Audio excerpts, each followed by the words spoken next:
చిత్తూరు జిల్లా కుప్పం సొంత నియోజకవర్గం, చంద్రబాబు నాయుడు సొంత నియోజకవర్గంలో పరిస్థితి అది. ఏడన దుంకి సావచ్చు చంద్రబాబు నాయుడు.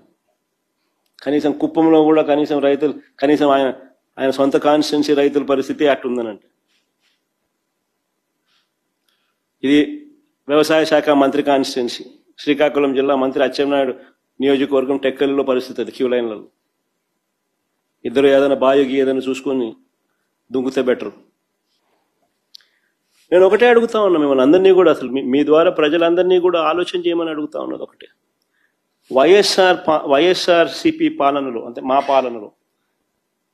పాలనలో గతంలో జరిగిన మా పాలనలో, వైఎస్ఆర్సిపి పాలనలో 5 ఏళ్లలో ఎప్పుడైనా ఎక్కడైనా రైతులు ఇలా ఎరువుల కోసం రోడ్డు ఎక్కడం ఎక్కడైనా చూశారా అని అడుగుతా ఉన్నా. Simple question. వైఎస్ఆర్సిపి 5 ఏళ్ల పాలనలో ఎప్పుడైనా ఎక్కడైనా ఇలా రైతులు ఎరువుల కోసం అగచాట్లు పడడం, రోడ్డెక్కడం ఎక్కడైనా ఎప్పుడైనా చూశారా అని అడుగుతా ఉన్నా. మరి ఎందుకు జరగలేదు? వైఎస్ఆర్సీపీ ప్రభుత్వ హయాంలో ఎందుకు జరగలేదు? ఎందుకు చంద్రబాబు నాయుడు గారి హయాంలో మాత్రమే ఎందుకు జరుగుతా ఉన్నాయి? మక్కిలు ఎరకొట్టు కింద కూర్చోబెడతా జాగ్రత్త, పిచ్చి వేషాలు వేయకండి ఎవరు కూడా. ఇవి సరదాగా ఉండే విషయాలు కాదు ఇవి. శాంతి భద్రతలను ఏమాత్రం క్షీణిస్తే చిన్నపాటిది కూడా సహించం, మీకు బలంగా తెలియజేస్తాం ప్రజలందరికీ కూడా. పిచ్చి పిచ్చి మాటలు మాట్లాడకండి ఎవరు. సరదాగా లేం మేము ఇక్కడ. చాలా దెబ్బలు తిని వచ్చాం ఇక్కడ దాకా, చాలా దెబ్బలు తిని వచ్చాం. 5 స్టార్ హోటల్స్ లో ఉన్నా కానీ రక్షణ లేని పరిస్థితిలో ఉండేది. రోడ్ల మీదకి లాక్కొచ్చి మహిళలను కూడా వీళ్ళు జైల్లో పెట్టిన వ్యక్తులు. అవన్నీ తట్టుకొని నిలబడ్డామంటే ఇంకా మేము సంస్కారంగా ఉండాలి. With the constitutional guide lines, with in the frame work of law ఉండాలి. కాబట్టి చాలా పద్ధతిగా మాట్లాడుతున్నాం. అనవసరంగా రెచ్చగొట్టకండి ఇవన్నీ ఇలాంటి మాట్లాడి. నేను తమిళనాడు సభలో కూడా చెప్పాను. అదేంటంటే సాధు మిరండాలు కాడు కొడలాదంటే, సజ్జనుడు కోపం వస్తే అడవి కూడా ఆపలేదు నేను. అలాగే మాది మంచి ప్రభుత్వం. నారా చంద్రబాబు గారి నాయకత్వంలో ఉన్న కూటమి ప్రభుత్వం మంచి ప్రభుత్వం, మెతక ప్రభుత్వం కాదు. ఇది సమర్థవంతమైన ప్రభుత్వం, అభివృద్ధి చేసే ప్రభుత్వం, కానీ మెతక ప్రభుత్వం కాదు. ఇది పిచ్చి వేషాలు వేసే తొక్కి నారా తీస్తాం, గుర్తుపెట్టుకోండి.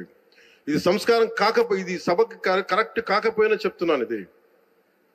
ఎందుకంటే మేము చాలా దెబ్బలు తిని వచ్చాం కాబట్టి మళ్ళీ ప్రజల్లో భయాందోళన చేద్దామని పిచ్చి పిచ్చి వేషాలు వేస్తే ఏ మాత్రం ఉపేక్షించాం.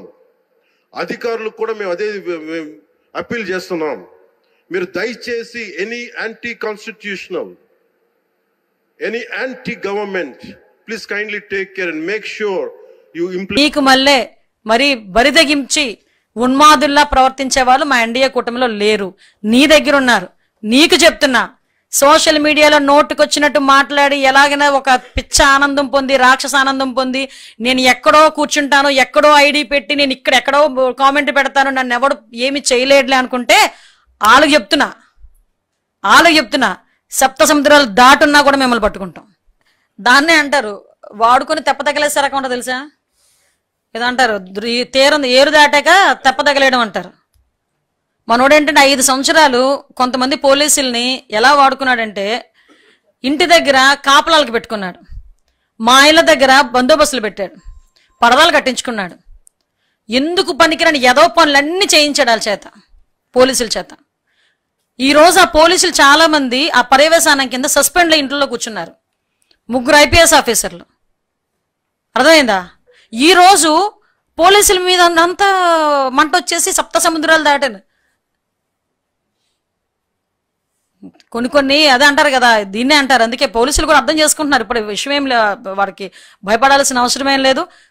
నువ్వేం చేసుకోవాలనుకుని చేసుకో, మేము ఇప్పుడు అధికారంలో ఉన్నాం, మేము చేసే దాని గురించి భయపడిపోయి పోలీసుల మీద సప్త సముద్రాలు దాటి మేము పెట్టుకుంటాం, అలా పట్టుకుంటాం, ఇలా పట్టుకుంటాం. హాయిగా మీరు మీ పని చేయండి అబ్బా.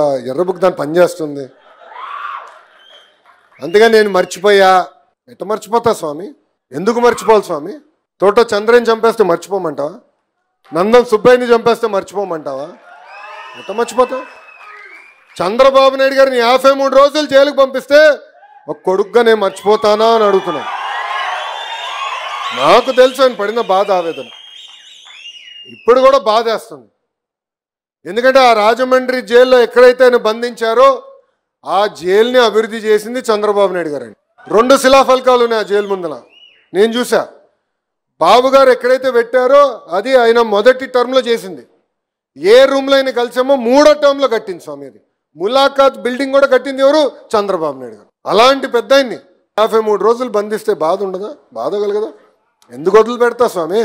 మన పని మనం చేద్దాం, ప్రజల దగ్గరికి వెళ్దాం, చేయాల్సింది చేద్దాం. ఎర్ర బుక్ దాని పని చేసుకుంటూ వెళ్తుంది. అంతేగాని మర్చిపోయా ఏదో అయిందనేది ఉండదు. నా జీవితాంతం నేను మర్చిపోను. నాకు చాలా క్లారిటీ ఉంది. ఎందుకంటే తప్పు చేసిన ఎవరిని వదిలిపెట్టుకోవచ్చు స్వామి. అధికారులు అయి ఉండొచ్చు, రాజకీయ నాయకులు అయి ఉండొచ్చు, పోలీస్ ఆఫీసర్లు కూడా అయి ఉండొచ్చు. ఆనాడు చెప్పా, చట్టాన్ని మీరు ఉల్లంఘిస్తున్నారు, చట్టాన్ని ఉల్లంఘిస్తే మటుకు నేను వదలను. మీ వైసీపీ కార్యకర్తల విలువ ఇదేనా? మీ పార్టీ నేర్పించిన విలువలు, మీ కార్యకర్తలకి మీరు నేర్పించిన విలువలు ఇవేనా? మళ్ళీ నువ్వు వాళ్ళని వెనకేసుకొని వస్తున్నావా? అంటే మిగతా వైసీపీ కార్యకర్తలు కూడా ఇదే విధంగా ఉండాలని నువ్వు చూసిస్తున్నావా అని అడుగుతున్నాం. ఇదే విధంగా ఉండండి అని మీ కార్యకర్తలకి చెప్తున్నావా? నేను అదే విధంగా ఉండా కాబట్టి మీరు అదే విధంగా ఉండండి అని నువ్వు చెప్తున్నావా? నువ్వు ఏం మెసేజ్ ఇస్తున్నావు వైసీపీ కార్యకర్తలకి? మీరు రేప్ చేయండి, దొంగతనాలు చేయండి, పోలీసు వాళ్ళ మీద హత్యా ప్రయత్నాలు చేయండి, మిమ్మల్ని జైల్లో వేస్తే నేను వచ్చి పరామర్శిస్తా అని నువ్వు నీ కార్యకర్తలకు చెప్తున్నావా అని అడుగుతున్నాం. మళ్ళీ పోలీసు వాళ్ళ మీద విమర్శలు, వాళ్ళు తప్పు చేశారని. ఏం చేయాలా? కాదురా, ఏం చేయాలరా? నాకు చెప్పండి రా, ఏం చేయాలా? హత్యా ప్రయత్నం చేస్తే ముద్దు పెట్టాలా? అమ్మాయిల మీద దాడి చేస్తే ముద్దు పెట్టాలా? దండయ్యాలా? ఏం చేస్తారు పోలీసు వాళ్ళు? మీరు హత్యా ప్రయత్నాలు చేసుకుంటా మేము వైసీపీ అనగానే ఆ పిచ్చోడు వస్తున్నాడని చెప్పేసి పోలీసు వాళ్ళు గమ్ముగా ఉండాలా? ఇంకొక ఆయన అంబాటి రాంబాబు, ఆయన పొళ్ళు కొరికాడంట. పొళ్ళుట తిక్కనా కొడక, పొళ్ళు ఓడగొడతారా రే? ఏంద పొళ్ళు? పోలీసు వాళ్ళని చూసి ఏం చేస్తావా? ఏం చేస్తావు?